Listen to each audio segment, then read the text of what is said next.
Well, tá anáil tú Robert fad ag an seminar seo agus tá sé gan óir amsa mar chara Tríona ní Shíocháin a chur imhar láthir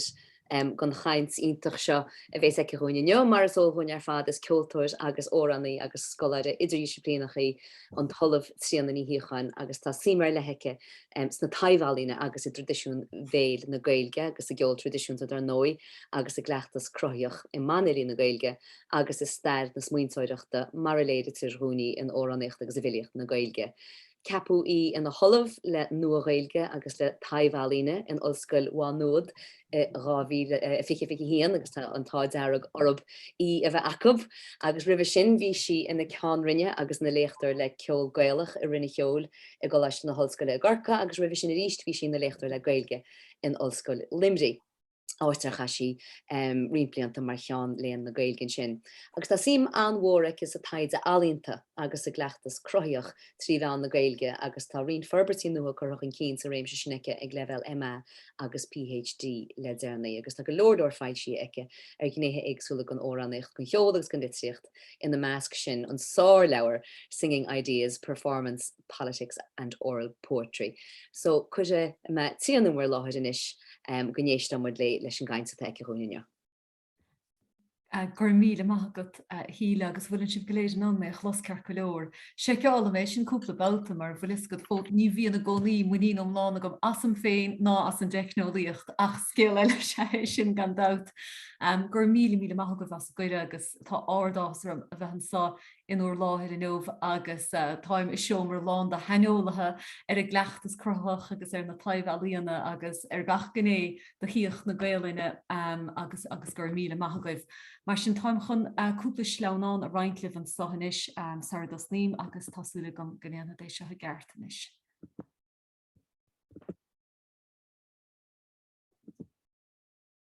Ní sé bhfuil si nóir éigeanta hiiscint an son. Okay. Tá éana gur head. Goragad agus bhaimisteach go dtí slide show is má chibríonn sé sin ó céile cúna dégan ubró sé sin inis. Tá go mar sin de bé pádra go líhain a thu cuiad an chainse thuir te nómh agus nuair a bhíos á phléile pádraigh sé rud gur bhartaíos ar bheith díú ar ná an nascaidir an Taighde Ealaíonta agus an tradiisiún béal go speisialta mar sin an Taighde Ealaíonta agus Ceist na Béalaireachta atá mar hedal ar mo chainte nómh agus mar dúirt sílan san an chéanana bhín tá anna hí mar fad agam I gcuirsaí Béalaireachta in éistéitic an tradiisiún béal in sna cleachtais éagsúla a bhí na gceist leis a tradiisiún béal go héochs na Gaeilge agus an áit meile chomá ar fuaide dahain. Agus ceapan go náirdítear ceist na simúla dúin an son nuair a dhéana míad iirecht ar an ngort idirnáisiúnta go dtugtar artistic researcher nó an Taighde Ealaíonta an nasca leis an tradiisiún béal féinnig go speisialta mar ní thugónaí a hálítear an dághart son I damta chéile. Ach sa chainte thuair de nómh beag áir ggóinte chuir an cíine gom a molla dúin an dághart son a nasca mar credim is docha go muinean an dághart son macalla an a láidir as de féin agus as de chéile a chomá lei sin credim gur féidir leis an tradiisiún béal dúchláán an Taighde Ealaíonta thuairt agus go méid go bhíocht níoste rá mar sin má héananig le cuasaí Béalaireachta leistigh de chóirt an Taighde Ealaíonta go méidir go nairóiglinn dí cholínú a dhéanamh ar chóirt an Taighde Ealaíonta go idirnáisiúnta. Mar sin tá sé gceist go cúpla rud a dhéanamh in nómh ar dúis láithre mé mar gheall ar ghinéthe leithlig do bhain friúnspail an Taighde Ealaíonta béidir gur féidirlinn iad an nasca le cleachtas crothach na Béalaireachta mar hampla agus bheith dul sí chuidas na priúnspail mhuras do a bhaineann lei sin agus an son ar ball be de caint mar gheall ar áireacht an avant-garde tá le fáil sa Taighde Ealaíonta agus stocha a tacht leis an séhar a chuir Virginie Magnach an cín mar gheall ar chusaí dícholínathe I léon an tailéirithe go idirnáisiúnta is stocha go bé a bheith árá gom ná ar lí go muinean cholínachas áirithe le haireacht an avant-garde béidir leistigh den Taighde Ealaíonta. agus má chorhíimiid spás, dar tradiisiún agsúla, tradiisiún bhéil san áirih, déanamid anúchint ó bhún ar an ngortsan a raig gomórchan tarife don Taighde Ealaíonta. Ag an am géana, credim go bhfuil ochir anna hácht sa Taighde Ealaíonta féinnig. A thug an réiteach dúin ar annachchuidas na feibanna a bhainean le cleachtas crothaach na Béalaireachta agus conas é sin a nasca leis an léan. Agus na slite inar féidir lena chin tú ná déanthaigh an léan an tradiisiún béal féin a bhuacha féin na bheáchan. Mar sin, tas nó mé mar sin leis an Taighde Ealaíonta agus seo ráirtas atá simúil dar lom agus is docha a chuigh deisúin mach na bhíanamh ar an tradiisiún béal agus an áit a dhéach a hand an tradiisiún béal leistigh den Taighde Ealaíonta go hiad náisiúnta. Agus seo mar a dúirt Huber et al. In Fehefe Héan. Art acts as both the subject and the medium of artistic research. Seo hí an áit in na míon an Taighde Ealaíonta difriúil is docha i gomórtas leis an Taighde leis an léon tradiisiúnta aber míist. Mar sa léon tradiisiúnta cadmha chaáin bhain mar atá díanta gomionnic gom hénig agus a gin ar fad dynamíd analís I bhfuirim scíóireachta ar tradiisiún beobéil, mar sin bíon sais próses eistúcháin nuair a dégad mar sin ar bonagain. Bí míid a dírig léir agus a chuirt ar tradiisiún tríbheán na scíóireachta féinnig ach ar lí bíon daibht áirithe idir gníomh an taidóra sa chá san agus an gníomh crothach féin uaireanta cé go mbíonn anna hácht ar fad a buint leis an sais analíse sin a dhéanamíd. Ach leis an Taighde Ealaíonta ní bháin gomach sonna dhéanamh go mar bheh se dhéanamh go fós scillan na tradiisiúnta an Taighde go léir á chuir an cíine go agus cuasaí analíse agus cuasaí critica agus mar sin de a chumáile sin crothítear spás don gleachtas féinnig sa tlí is gur féidir le scoláirí sa Taighde Ealaíonta ceiste na Taighde a inniucha agus fisrú a dhéanamh ar gnéthe táchtacha den léon tríbheán an chleachtais féinnig. Mar sin is dócha go bé a bhíon a gceist le sin ná go mbíonn córas sofisticúil machnamh ann féin le fáil in sa chleachtas. Nach féidir leis a bhacha scíofa brethir a gcónaí. Agus mar sin gur go bhág faoi an spás crothach san an do chuoineh is tása go bhfuil filí in ar measc inmh chomá agus gan buineann sé seo le cuasaí filíochta chomá tá anad an háchtach i cuasaí filíochta leistigh den Nortsta go generáta sé sin cad é an rudidir leithlig atá gomas na filíochta ná foiile gomas an chuná ocail agus is socha déad faoin cheist chéan an son a chuir in féinnig mar heall ar chósaí dása nó bheall ar chósaí ceil agus mar sin de cad é an tólas nó cad é an léirgus a bhíon le fáil sa chleachtas go méidir nábach teachtagain ar leistigh don bhaca scíofa a bháin. Mar sin tá na híime gomsa sa Taighde Ealaíonta mar go dtugann sé dúshlán na teagsúlachta agus hosníos amach ar bhór an léin blian fad ó hinine is socha agus bhí anna híime gom sa teoiric bhéil agus sa gcuasaí na Béalaireachta agus mar sin de agus ceist fuair a bhí an son ná bhil cad a háidí friúil mar gheall ar a Béalaireachta go bráid leis an litríocht agus gan dáta anna chuid cosúlacht dhéatra chomá ach cad iad na rudaí ar leithlig a bhaine na cultúr béal atá chailúinte goin béid is má bhí míad a dírig an cultúr béal a hiiscin te déirmí na litríochta a bháin agusáscom gur ceistí seo a bhí na dóna geirbh a bhór an daoine ní am héine go bháin. Ach leis an Taighde Ealaíonta go neamhhalamh is se thugtar dúshlán na teagsúlachta agus bíon scoláirí an Taighde Ealaíonta dírig bris amach as teoirnecha na teagsúlachta tríbheán an chleachtais féinnig. Agus an réasúníochta bhíon leistír den ná go mar an saneolalas ar leithlig leistigh den gleachtas crothach. Gur go gahan tú a bheith ar an déobh leistigh den gleachtas chun an córas smaointeoireachta a hiiscint, chun an léirgus atá le fáil ar an dahanú ar an saoilnú ar péad a bhíon féchabta le gain a hiiscint ón déobh leistigh. Agus go mbíonn gréasáin thofisticúla bhachnamh le fáilt sa gníomh Ealaíonta féinnig agus go méidir gur commerceáidí seo nach féidir a chur bhocail.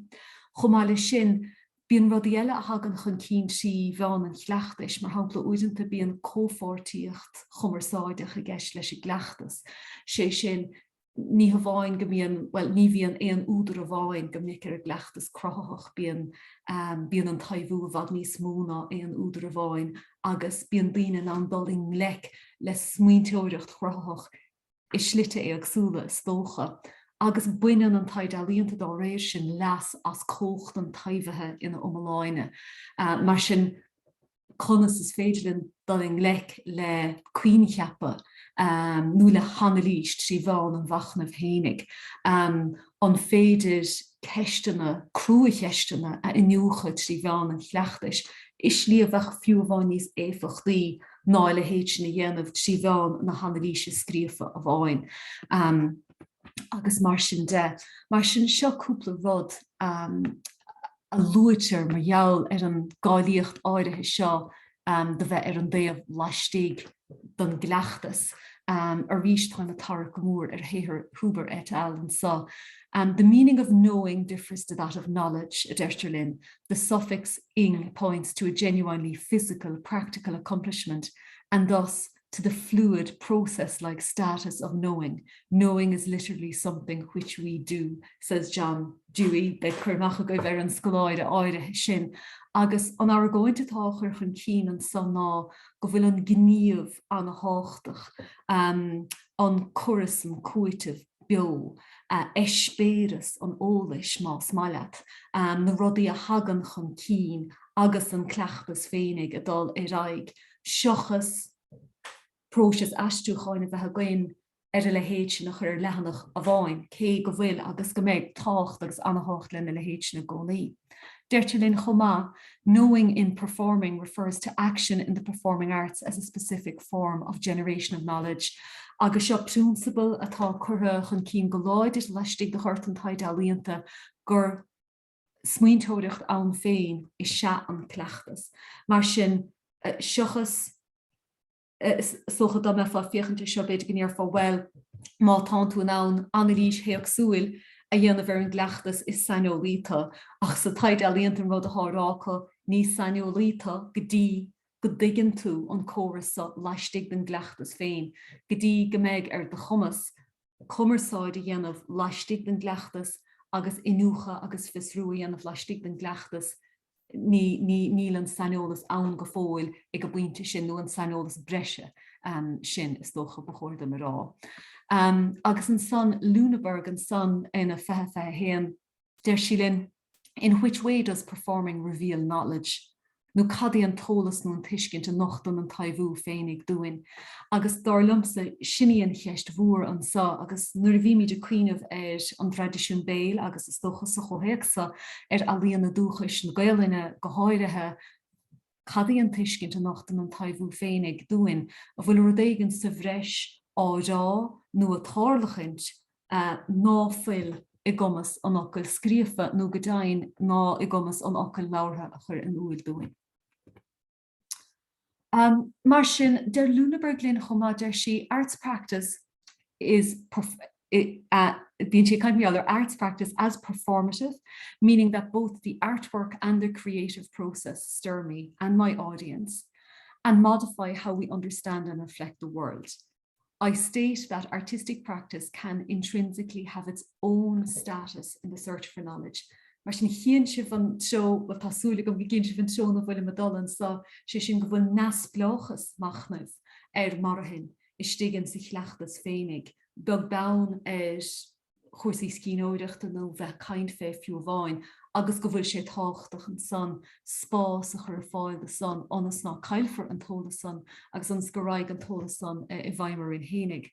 Rud eile deirtear is be mé tagart siar de sarbís ná tá cultúr na turganmhachta anna láidir ar fad leistigh an Taighde Ealaíonta agus seo rud eile deirtear féin Taighde Ealaíonta gur chuige se atá Taighde Ealaíonta to cultivate institutional disobedience, to break down conventions and to push boundaries. Agus is chuige sin atá na stocha le seo Tás gom go muoin an bhálacht ar lí leis an Taighde Ealaíonta agus tugad an Taighde Ealaíonta dúláán na seanna hiiscintí atá gcuin margheall ar an léan. Bíon cuma anna dhifriúil an Taighde Ealaíonta go práid le léan na leabhar agus gan dat mar deirm ní a buint de léan na leabhar táim an éair nuair deirm na rodí seo ach díreach gur choras muinteoireachta altéirnach é seo gur fiú go mór doin is dócha machnamh a dhéanamh éir. Mar sin, táim sééis cuidas na bonafrúnsa bhfuil a bhaineann leis an Taighde Ealaíonta féinnig, céan fá go mbíonn an cleachtas féin an háchtach, céan fá nach féidir leis a bhacail scríofa ionadaíocht a dhéanamh ar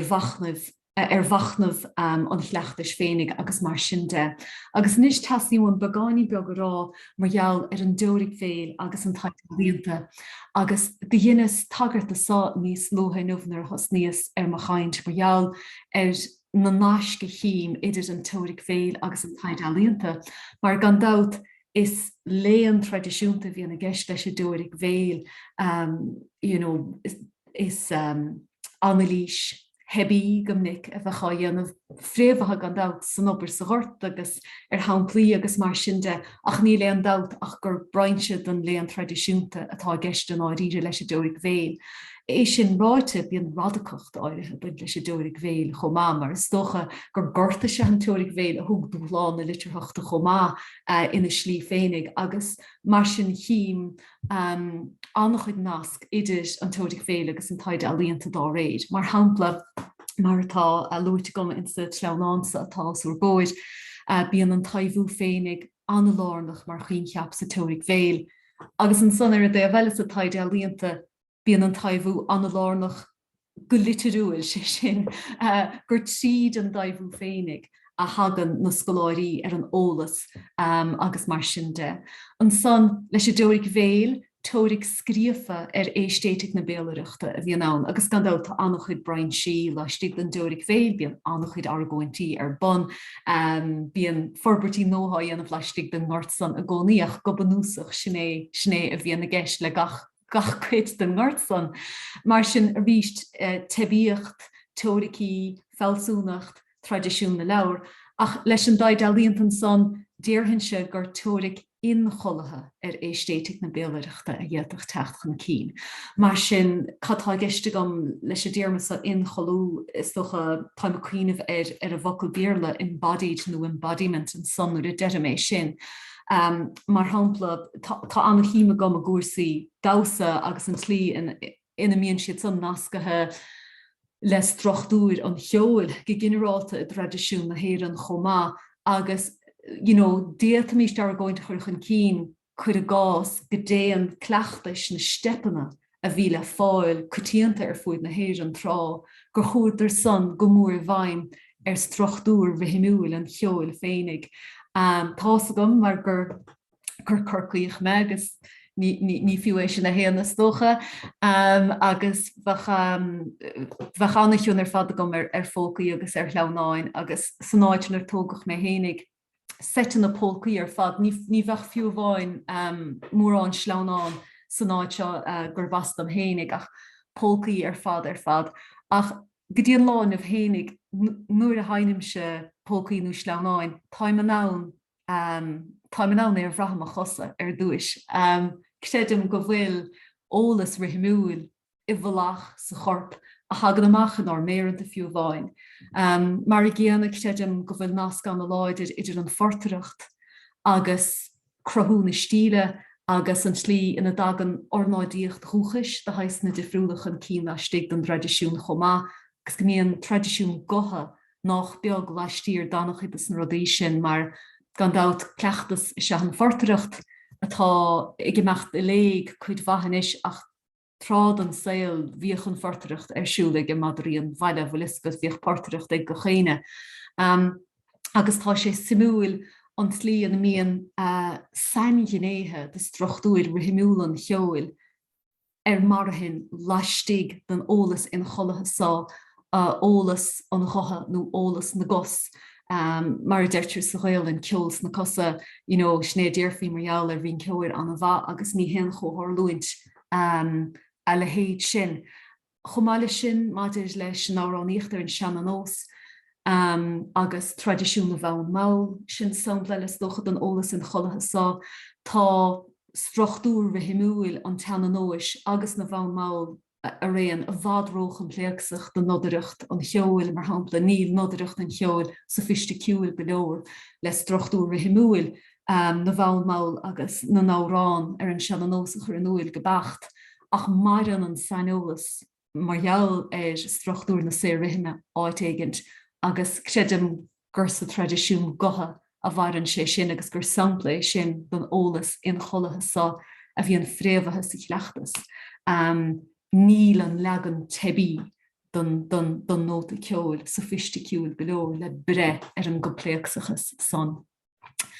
An son maidir leis an dúirig féil gampardún fin tangent beag son, maidir leis an dúirig féil an son is tócha go bhíocht míiste rá ar chlí gur chroigh an gart son Einas an ní gur chrochiad ar Einas. Idir an tradiisiún liturhugs an tradiisiún béal ach dasgur Einas as forbert an chuit áirithe sin. A bhuiine ceiste na cóchta ar chlí nuair a chuirmíd an tradiisiún béal a gúnráid leis an tradiisiún scíofa agus a gandát fach ardstadas ag tradiisiún liturthe ná bíon gominic ag tradiisiún béal agus mar sin de. Agus is tócha gur léirigh gortan teoiric béal go raibh cholínacht áirithe a buint leis an bhocail scríofa agus gur a chur na chuineh sin is tócha bhí loch na teoiric béal nó cuideacha ach go háirithe. Agus an son, má échaimid ar an Taighde Ealaíonta de a bhelan sa chiimiid déanach an ó gomíonn si de díreachtóirnach an na teagsúlaachta a thorú ach gandát don good is mú ar fad ní ealaíontóirí tradiisiúnta iad an éair bhíon buinteach leis an Taighde Ealaíonta ach ealaíontóirí coimhseartha a bhainean le tradiisiún an avant-garde féin mar bheith áfléag go mar bailín beag ach fós hénig náfuil sé simúil go bhfuil an splanc son go bhfuil frithéagsúlacht a buint leis an dáhairt is slí anna himúil. An son leis dúirig féil an rud a chaimí da ná cuioin cheapú ar chóris smaointeoireachta a bhí an nasblách ar héagsaí nó go bhfuil gael bonnaigh go le próisis an taimhethe féinnig mar gandát bíon cuasaí liturthacht agus béalaireachta a fíisteach thar chéile chomá gominic. A chu ríist is sim le gort na teoiric béal na córis smaointeoireachta ar leithelig le sin agus sa ddírig léargus a chuirtúineir ar an éistéitic agus ar na cleachtais agus mar sin de. Agus leis an Taighde Ealaíonta bhíon ólas ón déimhstig ar chóris smaointeoireachta a bhíon nasblách ar héagsaí go mór chun cín agus is simló go mór an choras smaointeoireachta son a bharan in sa taimhú féinnig. Mar sin chím macalaí láidre idir an dághart ach go bhistam ní léon duine trééis an dághart an nascas it lí seo go dtí seo agus ceapam go bhíoteach locht gaalaine annach chuid a dhéanamh ón déobh sa dó. So tasíon láirtanis agus tásúla chiimada gom ar an am a híle agus má bhí me dul thar am is féad leat rála ma bhéal déisteach mar dúirbhí má bhí me dul thar am agus mar sin de. So tasí man filinis ar chuidas na bonfriúnsbal seo a bhíon chun cín go mór sa Taighde Ealaíonta. Mar sin bíon Iniucha ón déobh laistigh den gleachtas féinnig anna lárnach sa Taighde Ealaíonta, mar a dúirt Helen Phelan go hálainn é Ollamh leis an gleachtas crothachaí san Ollscoil Mhá Nuad dúirt siad a déanaí thug siad the artist turned inside out ar an Taighde Ealaíonta, mar gheall ar an iniucha a bhainean leis an sais sa Taighde fisrú a dhéanamh mar gheall ar an bróis crothach agus gandát an rud a gceistigh Helen an sanná go gcuireann an talíontóir an ólas ortha féin ón déobh laistigh a chomh maith sin go dtuigeann siad san ólas na crothachta ón déobh laistigh den gleachtas féin. Chiimiid rudí cosúil le seo árá ag Lüneburg chomá observing the practice from within a thugann si ar seo nó investigation from the inside agus híthe sibh annachchuid ráitas cosúil le seo I measc scoláirí an Taighde Ealaíonta go generalta, mar sin seo é ólas speisialta an ealaíontóra nó an taimhóra a háiríonn an focail láithre nó scíofa go minic. Nis mar chuid de ghart an Taighde Ealaíonta fémar luas ó chéana bhíon an son bíon cuasaí torganmhachta nó experimentation go mór chun cín agus tugann Paulo de Assis the field of problematicity seo, sé sin gur sais stocha bíon rada cocht áidethe a buint leis an sais taide a bhíon á chur bon, agus féachtar gomnic hogarí sa Taighde Ealaíonta mar hogarí turganmhacha tá ástrom gur éirí glum bhacha sin a gáiteach slán. Agus go tuisc gur go bhfuil an turganmhacht sa buintleo gur féidir le cuincheappa Harh radacach a hachtchan cín. Agus is chuid lárnach stocha den ítas a bhainean leis an Taighde Ealaíonta le héad sin nuálacht glan go banúsach. Agus gnintir inúcha laistigh den Taighde Ealaíonta ná bíon freagarí réamh cheappa ann rim ré, mar ein duine go bhfuil curmacha chuir bheithe chuisteach ar a bhhaoinú go bhór a dírin na leanta sa tuigiméid lí go míon rin freagarí réamh cheappa chuir chun cín nuair a bhí míid a dírig muoinú a lorug chun tugarí Taighde agsúla chuir chun cín. Ach an rud a bhlan an Taighde Ealaíonta ná gan bacint lei sin, agus logant don ólas techt Wuig hénig seochas a bheith dírig freagarí réamh cheappa a bheith gut, mar sin turganmh a bhíon a gceist sa tlí sin. Agus tá ní láthir fé seo anmh ach tá stocha cosúlachtaí áirithe sa tlí sin idir an Taighde Ealaíonta agus cuid de bhólaíochtaí na hólíochta chomá ach ní raimé an bóthir san anmh ach go háirithe. An san maidir le craobh scaoile an Taighde nó maidir le torthaí Taighde a chur láthir an phobal agus mar sin de. Rod mór in isise has a Taighde Ealaíonta ná leas a bhaint as an gleachtas féinnig chun torthaí Taighde a chur láthir. Agus tá roinnt ólathe tréis techt le chéile le Ealaíontóirí chuna le héad se dhéanamh san órap, fiú bhain rudaí a bhainean leis na hólíochtaí crua mar a déir faoi agus gomach na cuincheappa a chur láthir a bhuiim dásan nó a bhuiim taimhethe a haigéint agus mar sin de. Agus tá aragóint an chomá go bhfuil a gomas an chleachtais dal a bhain an bobbal go generalta slí anna an bhuair agus go méidir ná bíon an leabhar a gcónaí a ná gachtain ar frisin sa tachaí sa tlí chéanna i gúmparáid le torthaí crothacha nó le torthaí Ealaíonta. Agus mar sin is dócha go mííon an Taighde Ealaíonta a ddírig leas a bhaint as cócht an taimhethe chun na cuincheappa sa a lethe a chomáile sin anas gur féidir le spásanna a chrathú inar féidir leis na daoineh sa stalling le go Ealaíonta le chuidas na cuincheappa sa ina slite féinnig. Tá sé seo go léir an na himúile chomá mar agus ní ddéirigh mórrán fé seo ach an rud a bhíon ar siús Taighde Ealaíonta ná gnintir cuincheapú a chur chun cín sí bheán na crothaachta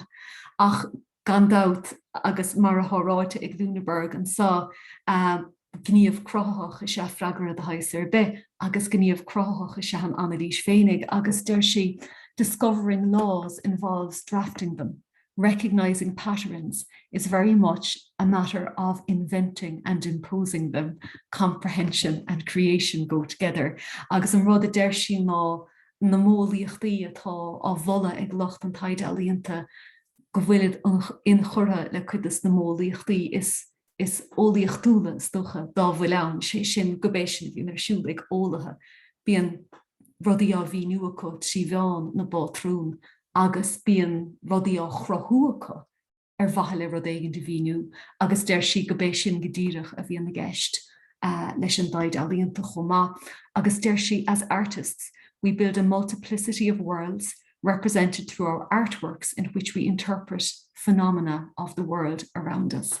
Mar sin I fille cheist na Béalaireachta an sa, agus a cuiineh siar in na rudaí a bhí ará go meall ar a dúrig bhéil. Tá aragóint an a bhuair an sa go bhfuil sein ólas ar lehéad ag le fáil a tradiisiún bheo, agus gur fiú mór an spás a chrathú inar féidir na córais tradiisiúnta san a chusáid chun Annalise dhéanamh ar an domhan, seochas tíreach a bheith lí ar an bhaca scríofann nó ar an bhaca labhra a gcónaí. Inis tása gom gur rud an a radacach sin le rá ach ceapan gur fiú go mór machnamh dhéanamh mar sin hénig. Agus der Lúnaburg linn chomá der sí, artistic researchers possibly pursue a twofold quest with the artworks that emerge from artistic research projects. Firstly, to develop an artwork that can stand on its own, and secondly, to present insights and research results through language and with the means of art. Mar sin tá an Ealaíonán bhaithe leis an Ealaíon Hénig, a chomá leis sin tá Cúrchan Cín an Taighde agus Cúrchan Cín na Dorthaí Taighde mar chuid na sin chomá. Tá nílas go bhfuil déanamh go manú go donna ó hebh amige ach táid a raig go fólín féasca le. You're a piece of a gaile déanamh. Right. So an cheist mhóris agus tíochnód lei seo mar tá gom gur chuir an tíochnú ar a bheith chun mar sin de. So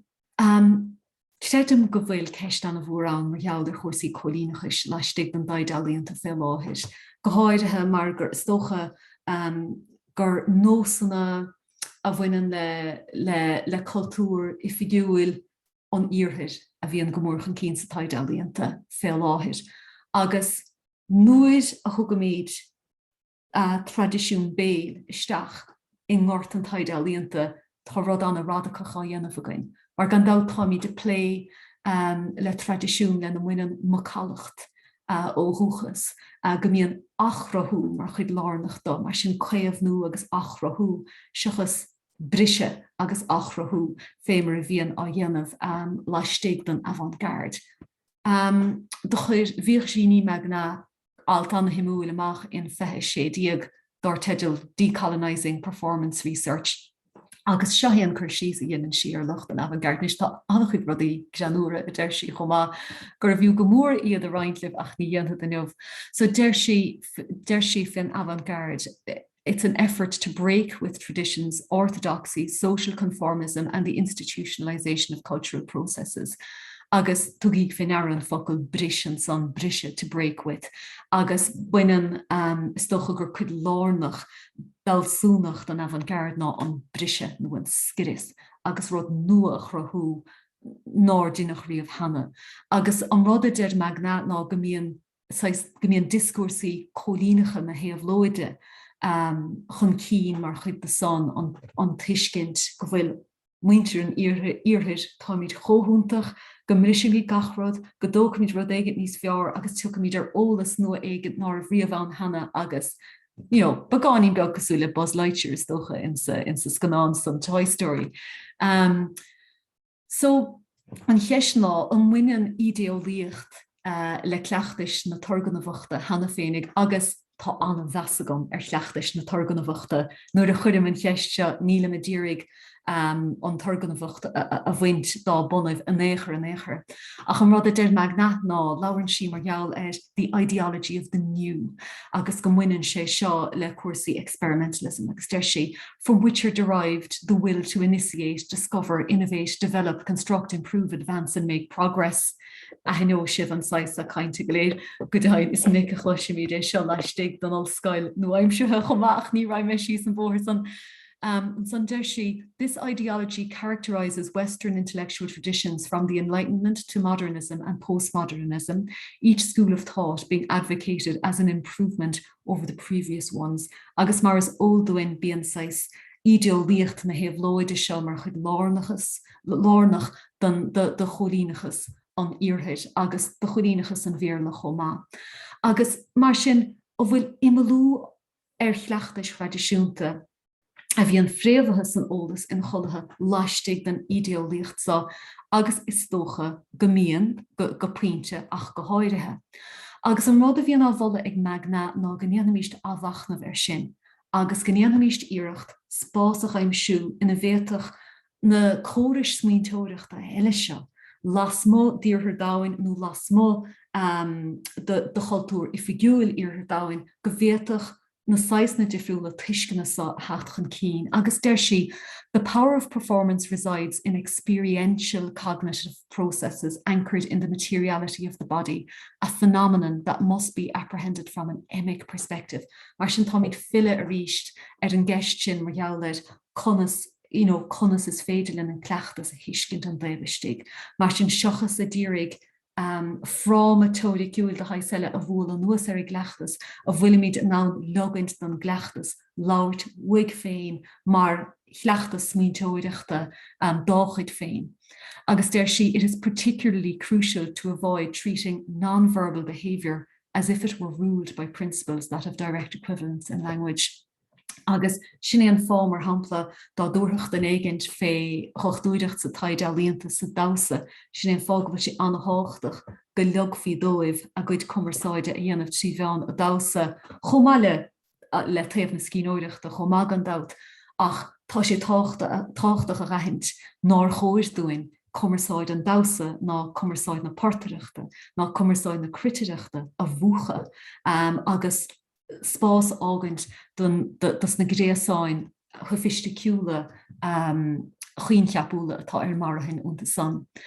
An son radiile a déir me na lárann sí margheall ar bhuaircheanna san agus scíofa go generalta agus lárann sí fé a hegemony of language, hence of the written over all human activities. Lárann sí margheall ar smacht, scuite, cognolíoch na scíóireachta, bhí an scuiteach an gleachtas. Agus an son lárann sí margheall ar an léal idir an léan agus lína dúchais, agus der sí go bé thar líon ná, it involves turning the indigenous person into an essentialized other who is spoken for. Mar sin, an rud atá bhil a gomsa agus tá ritamachchas ann féimar thar líon dom gcónaí,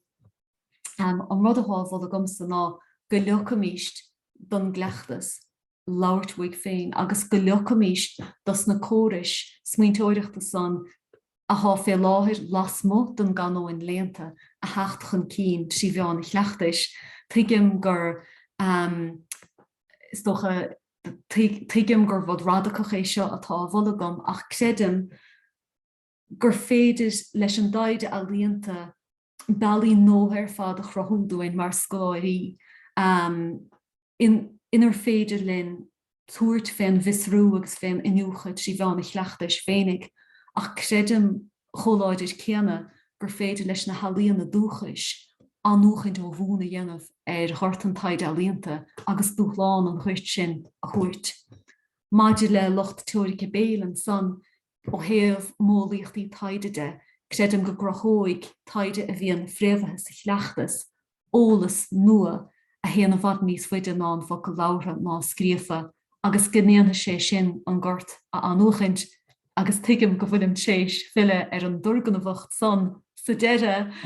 go paradoxúil cé go bhfuilm séis analís critiúil a dhéanamh ar chósaí avant-garde go díosa. Ach mar sin credim go bhfuil an spása táchtach agus gur fuain atá agus credim go bhfuil ar chumaslach Gaeilinn agus speisialta rudí móra a dhéanamh an sás san am atá roin leistigh de chart léana na Gaeillinne. Fáca mé an sanna ganpáirún gur chuas th am agus gur maithagaibh. Gur an míle maithe tain is dhéanana bhí sé sin Harbheith samú go dó agus radacach agus nualadach agus ar bhealach tú hééis focail chuid ar go leorúdaí tá go fríd muintin hain le rion blianta agus tá me cepa go bhfuil an luach leis an méid atá áráid agus bhí sé iontach an struchtúir sin eáil focail chuid ar an rud a mín sé dechar focail chuid go minic. Ach solid sin na héna caiintin mar go bhfuil éon cheiste géanana ar síanana tá copplanú me dín fácaíin go cheistenaí nó má tá inana ar chuir leis a ggóra nó chuir leis méid a bhí le roiig tríana. Hello Roisin, tá fáilte rút bheice min sinú. Yeah, just bhí ceistach a riana ort marialler, the materiality of the body, you know. Is dóithe go míonn sé sin a gceist sa litríocht chudmhaid comá so chur mé an dúspéis san ábhar sin agus bhí sé tharbheith spéisiúil go háirithe an caintear an cholínachas ach an mraithan tú gohfuil cholínachas a dhéanamh ar an colin hain orintanta sa critic agam sa Taighde Ealaíonta go generalta nó go dé dohhaúil fao sin. Anna cheistir fad an chud síanana gur míle mágad. Credim go mííon agus go méidir go bhéad mí rá go mííon smachtú a dhéanamh ag an bhacail scríofanú ag an gréitic nó ag an analí spéidir ar an golinn agus ar an gníomh crothan chénig aber mís go puinte agus bhah sé go deas spás a chorthú ina bhéadach an corp lauer tar neis. Cé nach a lauer beidir bheitchan an corp nó go mechan corp an commerceáide haar neis, mar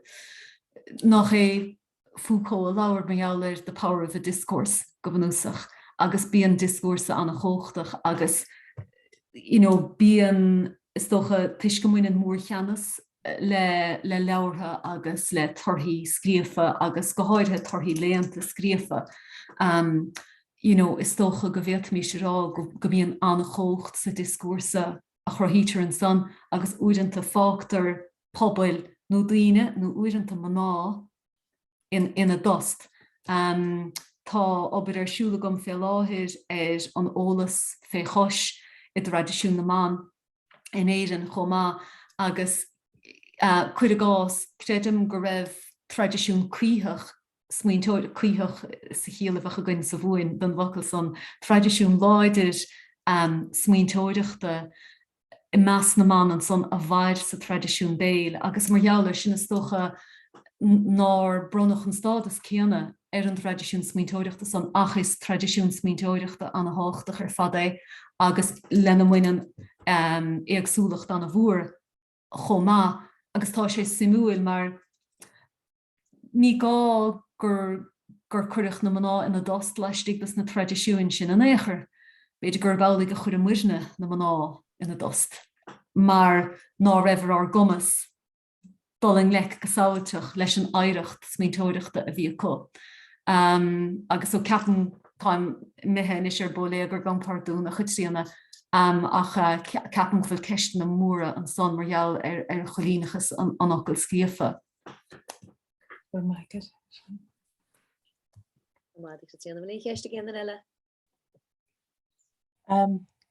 bit an just tuchtach tam cospraga ag an gainterin a bhí sé chósamúil sin agus tam chun na daine sin na cuaird ag Lúnberg agus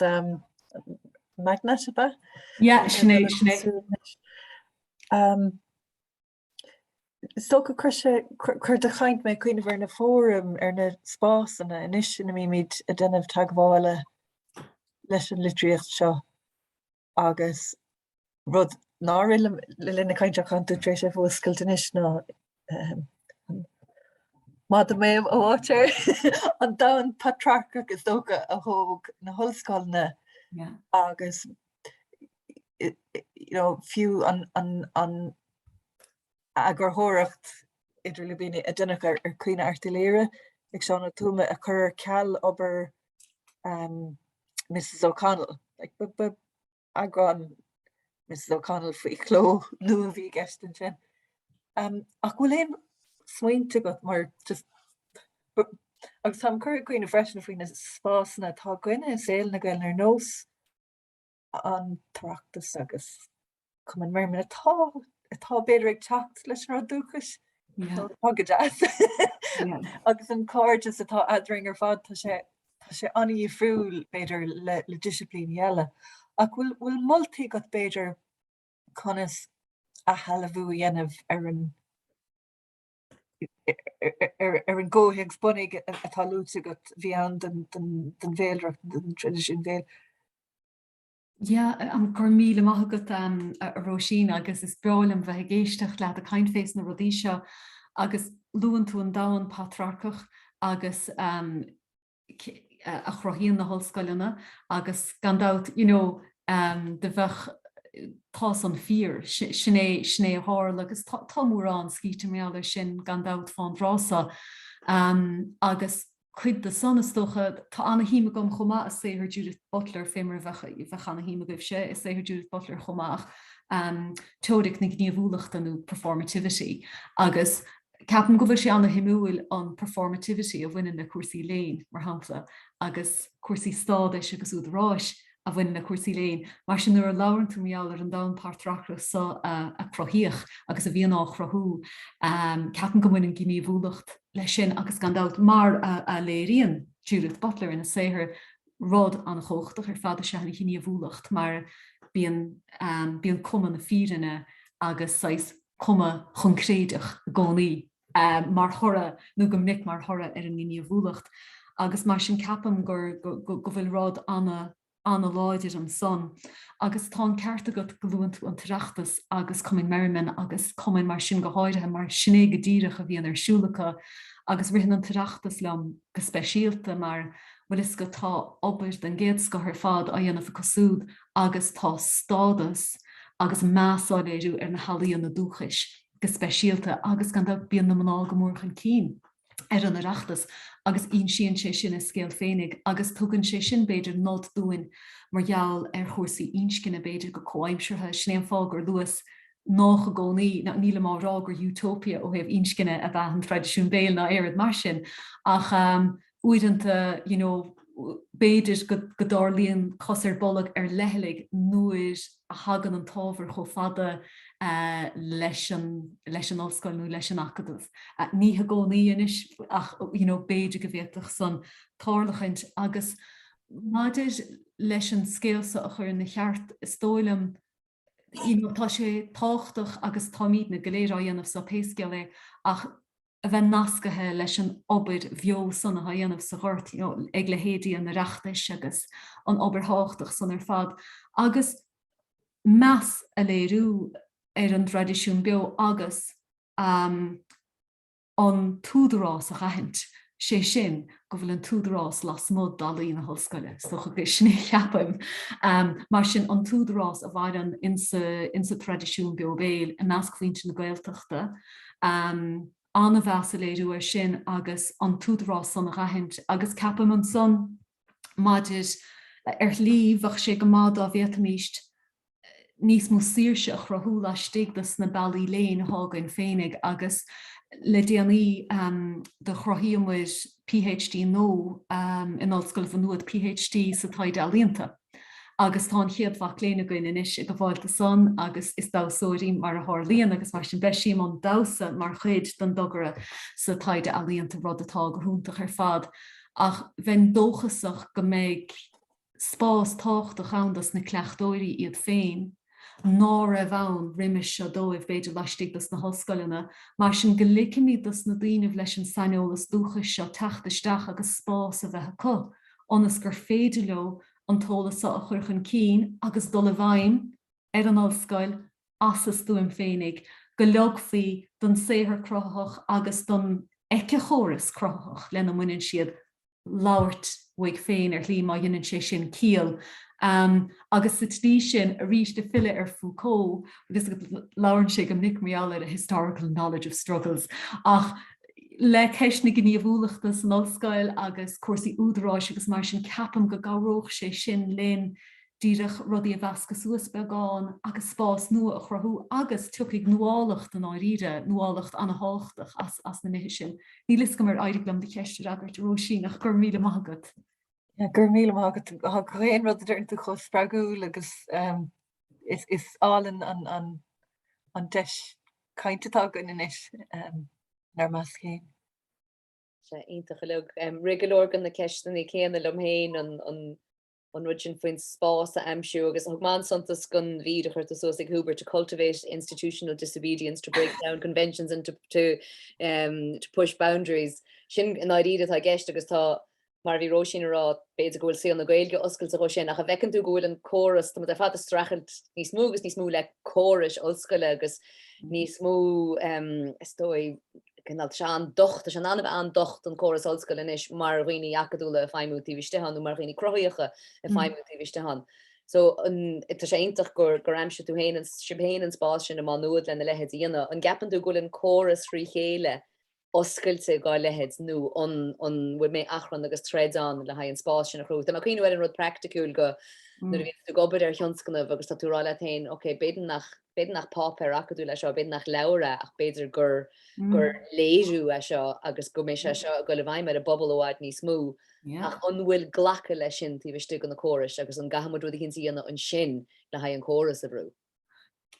Anna cheiste híle agus ceapam go gahamíd na seannachóris mar atá chur fehrú bagán na héamhsa agus níos bhí an tá dearg glumsa nuair a churis na forbertí nóhas a fehráid na hoscoil na bhfuilm fuair is anhaíocht ar fad. Ach go hundúil tá annachrácht ar na dúhláin a bhainean díirech leis an neomant son aber mis is daar Ollscoil nuair a hagan cuasaí cleachtais chun cín agus an chéadú de hálíon ná teictar canahéamh gomach cleachtas táchtach. Canahéamh gur cleachtas nó taimhú a bhachan, seachas leabhar nó alt nó cógáil, tá sé las mó de hóirneige na tuiscinna. Sin é an chéadú lána bhíon bíon sais bháis, bíon sé an chéadrád. Cad aá táúintn agus céan fá gomach sé á dhéanamh, agus mar sin tá bora a techt fé an Taighde Ealaíonta ar fuaid na hórpa fé láthir, agus de chuir an tOllamh Jules Gilson ír cholechaí dom héna cí sa garcaig chuir sí srá seminar le chéile bhí go chúntaach marall ar chochtúireachtaí sa Taighde Ealaíonta agus tháinig saineolathe chuin ó gacháid ar fuaid na hórpa agus mar sin de agus bhí scéalta gacha le chuine cum marall sin. Agus mar sin a bheith dírig in chur a bheith gain ag le bhéal policy cé go bhfuil sé sin sais leadarránach dar le héadna bheith chuine bheith sin, tá sé anna háchtach onas gan éideoiglen ahantas mar is cuiáid don séhar crothach a bheith á churchan cína gain. Ní léon chúis ná bach taimhú ar a gláirsigh nó taimhú gotha cho táchtach le halt nó cé a déirthach gomach alt níos táchtaí ná písa fidíochta. Ní léon scáil a gailina déirthach é sin. Agus pe a déirechtaí eile ach cinnte bheith ghlacha lei sin for leham sa ghail ina tOllamh. Mar sin tá sé anna háchtach stocha táimid a caiid méall ar folíocht Ollscoil an áíre a bheith dírig an spás aimimsú, so lí is lí glúiseocht folúile sé an Taighde Ealaíonta chomá lei stiglas na Ollscoilna. Ach an rud atá simúil féin ná séidim go bhfuil sé nasca heile cuasaí inscinna chomá. Agus capam go bhfuil sé táchtach logantas na tradiisiúin éagsúla machnamh seo agus déirhin hífar cuasaí acma, cuasaí cinenne, cuasaí inscinna techtchan cín mar chuid den glúiseocht sa chomá, mar caafar logant an éagsúlacht fáilt an doras isteach. Go dtíos na Ollscoilna agus ceapan gur chuid lárnach don aragóinte bheitcha gcuine mar scláidí crothacha agus é seo chur chun cína goin ná go gurann sé seo le héagsúlacht, le crothach, le móna altéirnach amachnamh agus mar sinnde. Agus tá cáile tríd fós das na rudí sin agus díad rudí beag go chomá bheith ann mar hampla a bhfuil tú ná éon áit a chaimsú le stig an brofíle figiúil a bheitcha gut ar de híomh a bhfuil áit in a bhéad fá cruisí sa dhéanamh gceart ar na rudí úntacha goléir atá siúla gut a há lasmó de tradiisiún teagsúil an méin. Agus so is tócha bíon rinne bheith an gníomh go polúil nach mór an déobh san do chomá. Agus an rud eile nachchanna chin tú go méid na deisi na crí ann dus na miléin a thucaigh an orníag a bheith sééis tuairt féin Taighde Ealaíonta seachas an Taighde go tradiisiúnta tá sé táchtach go gíntóis go méid tuiscint chuí agus chóir ar na nithe seo don géad chuin eile leis. Míle mai sé an bhfuil tan tám díireach sleánaí arin mar a bhfuil splanc nó ceistúin eile géan den eile bá mu go sin gur míle mai sé anna bhí sé sin Harbh esparagúil agus tá mai cepa go bhfuil spás an go óra a kins beidir amachchan seo go bhéach tú chu daine háint le héile ríist mar nílann seoach ach tús ceapainn san ggóra seo agus an gaiint seo agus tá sam gológam a cóla chu ceol agus gailge ar fud na tíide agus ar fud an dánaach an síach go. Cinnte déanana mí dála go híle. Gur míle maithagad. Cé mar sin, gur míle maithagad.